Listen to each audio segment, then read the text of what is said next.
Hello everyone, welcome back to the Chemistry Kitchen. I just took out the baking soda from our oven and I just wanted to show you what our result was. So let me bring you over to the counter so that you can see. As I was dumping it out, I kind of made a little bit of a mess. All right, so I'm going to go ahead and weigh this out, and there you can see that we've got about 33 grams there. So when let me go ahead and take this off because that's gonna.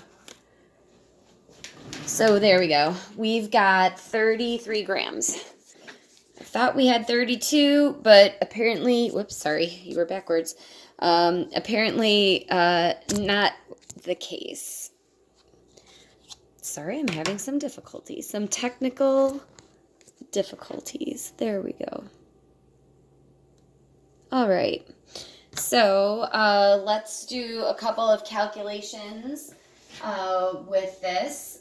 So originally we had thought that we would get 31.8 grams, and we ended up with a little bit more, 33 grams.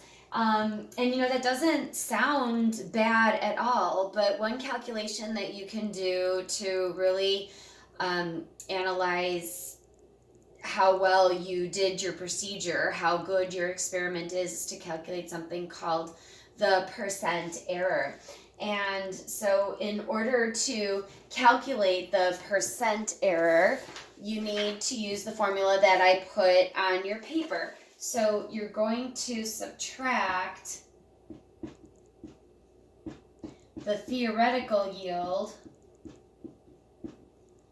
from the actual yield. So our theoretical yield is what we had predicted. The theoretical yield was 31.8 grams, and our actual yield was 33 grams, which is what you just saw on the scale. So we are going to subtract those two. So that would be 33 minus 31.8, and then we divide that by our theoretical yield, which is 31.8, and then we multiply that whole thing by 100.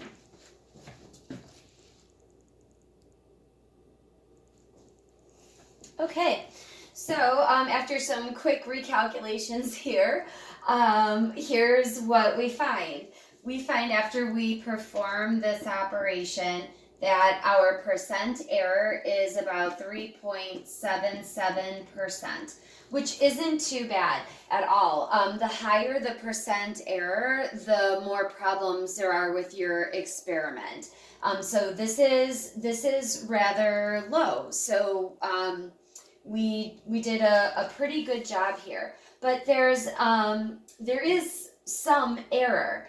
And a couple of things that I just wanted to highlight here. Like number one, you saw on the scale that I had spilled out some of our product.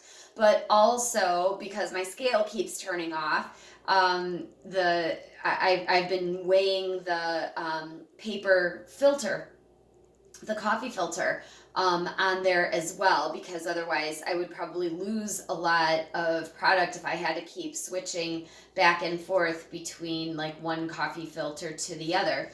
And then the other thing that I wanted to show you is that on the utensils that I used in the oven, you can see that there is a little bit of residue there as well. So all of these could be contributing to that source of error. Maybe I didn't leave it in the oven for long enough, and so all of the baking soda wasn't able to decompose. So there are a lot of things that can go wrong and affect the amount of product that you get. So there is a small amount of error here, but I'm pretty happy with that. That's not too bad. But there's another way of looking at the integrity of your experiment, and that is calculating your percent yield.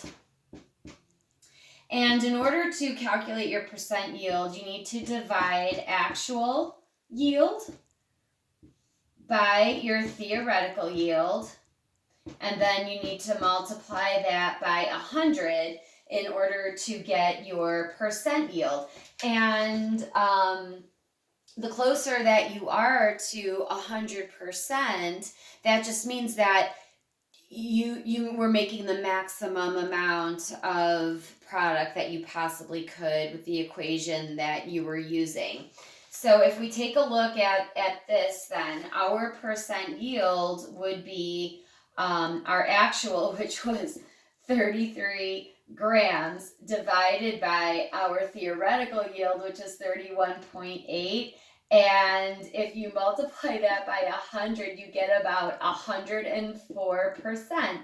And so, that's almost like, wow, we got some extra credit. But the problem is like, how could you get more than what you put together in the first place? You can't. So I think that this number, seeing that it's above 100%, this just means that that there is some source of error in the experiment. And again, I don't need to list it all out for you again, but you saw the utensils, you saw the error that I made on the scale. Maybe I didn't decompose it long enough. And so anyway, even though this is above 100, it's not like, yay, it's above 100. This would probably cause me to take another step in the lab in order to check for the purity of my product. Like maybe it got contaminated or something like that in order to cause this to be so high. So anyway, these are just some things to consider. I really hope that you enjoyed visiting the chemistry kitchen today, and that these exercises helped you to understand a little bit better the differences between actual yield and theoretical yield, and how we can calculate those quantities and use them in a practical setting like this. Anyway, thanks for your attention, and I'll see you in class.